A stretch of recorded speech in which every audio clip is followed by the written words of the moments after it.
Dire che se nel 2010 avremo più o meno il doppio delle entrate regionali proprie di quelle che avevamo nel 2005, evitiamo di pensare che siamo tutti ricchi, evitiamo di pensare che possiamo riprendere a sprecare, ma puntiamo ancora a consolidare i risultati delle cose che abbiamo fatto in questi anni.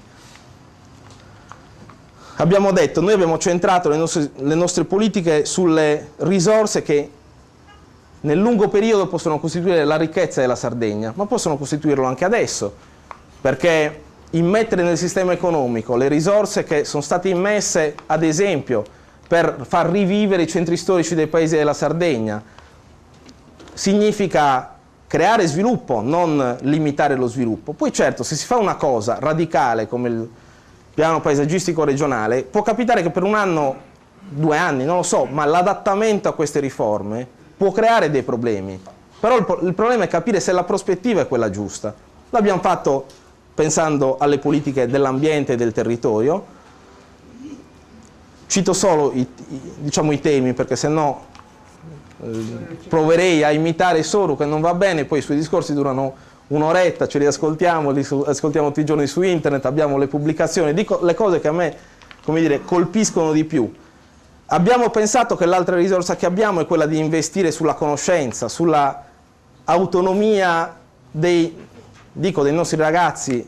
diciamo, dichiarando che ho 37 anni perché mi dicono che sono ancora giovane, non è obiettivamente vero, però è quella la cosa principale sulla quale dobbiamo indirizzare le risorse. E allora significa che la scuola pubblica, dalle scuole elementari, deve funzionare bene e noi possiamo mettere dei soldi della regione perché le scuole siano belle, perché le scuole siano un luogo positivo, buono, dove crescere, da principio. Quando andavo a scuola io, una ventina d'anni fa, o a trentina d'anni fa, è terribile, però insomma alle scuole elementari tutti quanti insieme si poteva andare a scuola, senza nessuno pensava che la scuola pubblica non formasse al meglio, e le scuole, diciamo, consentivano, le scuole pubbliche davano una base di partenza ai bambini e ai ragazzi di ottimo livello, anche l'università. Mi pare di capire che se si proseguisse sulla china nella quale stavamo andando, non sarebbe più così e non sarà più così. Io vorrei che un bambino, un ragazzo e anche un ragazzo che si iscrive all'università in Sardegna abbia le stesse opportunità di imparare e di studiare che ha chi ha la fortuna di sapere che si può andare a un istituto superiore in qualche città italiana o europea, non di sapere, anche di avere i soldi per andarci, o di fare l'università solo fuori dalla Sardegna. Questa è una politica di lunga lena, è una cosa che richiede investimenti, che richiede strategia, che richiede comprendere che dobbiamo essere capaci di sapere che fuori si può studiare meglio certe cose. Allora il Master and Back l'abbiamo fatto perché si possa fare delle esperienze di studio fuori, venire qua a riprendere a lavorare fruendo di quelle esperienze. Ha funzionato bene, ci sono state tante difficoltà applicative. È una buona idea? È migliorabile? Io credo che sia ottima l'idea. Il fatto che gli studenti possano avere un alloggio, possano avere un rimborso che gli consenta di essere autonomi se sono bravi, io credo che li spinga a essere bravi e credo che sia uno strumento fondamentale di giustizia sociale. Questo noi l'abbiamo fatto. Se a Cagliari non ci fosse una giunta di centrodestra, che non è miope, semplicemente è lì perché ci deve essere una giunta comunale, ci deve essere un'amministrazione comunale, sono curioso di sapere cosa faccia, noi avremmo già il doppio degli alloggi per gli studenti nella città di Cagliari, 2000 alloggi per gli studenti, avremmo anche tante altre cose, però siccome magari l'idea è venuta a noi, loro giustamente privano Cagliari, l'area urbana di Cagliari, la Sardegna, di una prospettiva di usare le bellezze che ha, le risorse che ha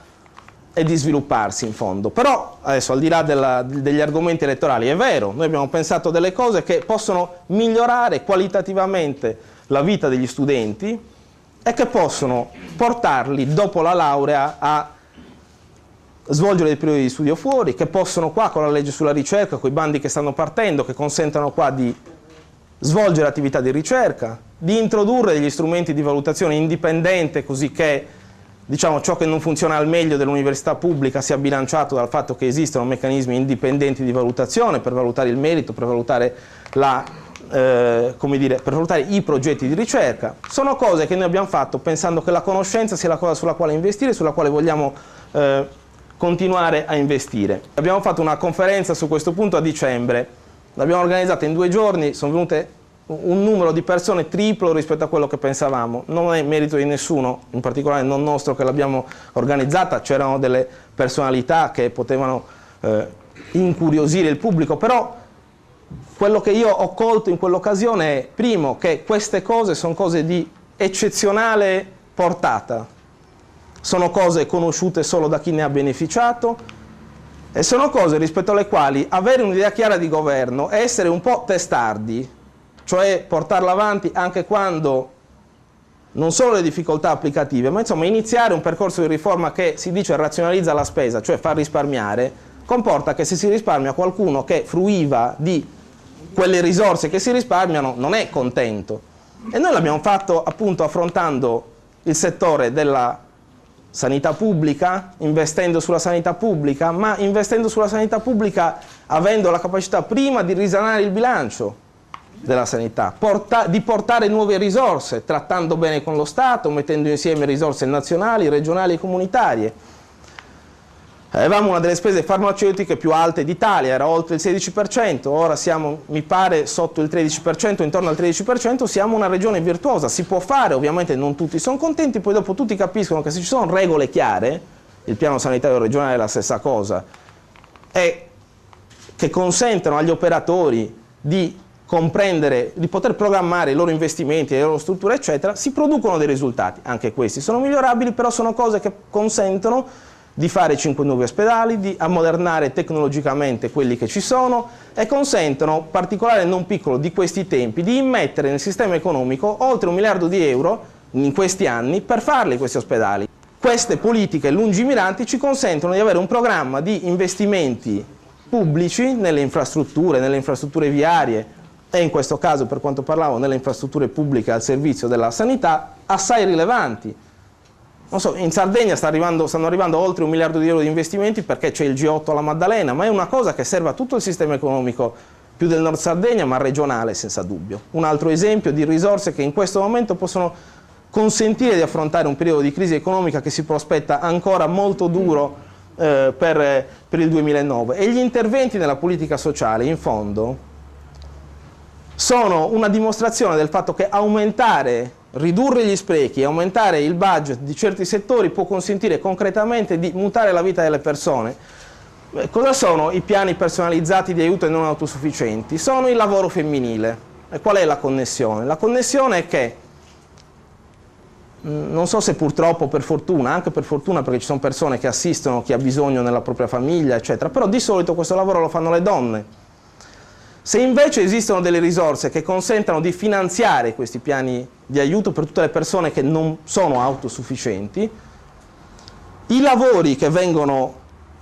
pagati così molto spesso li fanno le donne. Li fanno anziché a casa, li fanno pagati, non sono le stesse, ma comunque sono lavori che fanno più le donne. Ma soprattutto le donne sono più libere di lavorare e noi abbiamo un tasso di occupazione femminile che nell'ultimo anno è cresciuto di 3 o 4 punti. Allora dico, sono cose che sembrano slegate tra loro, ma se noi vogliamo migliorare la quantità e la qualità dell'occupazione dobbiamo agire su diversi fronti.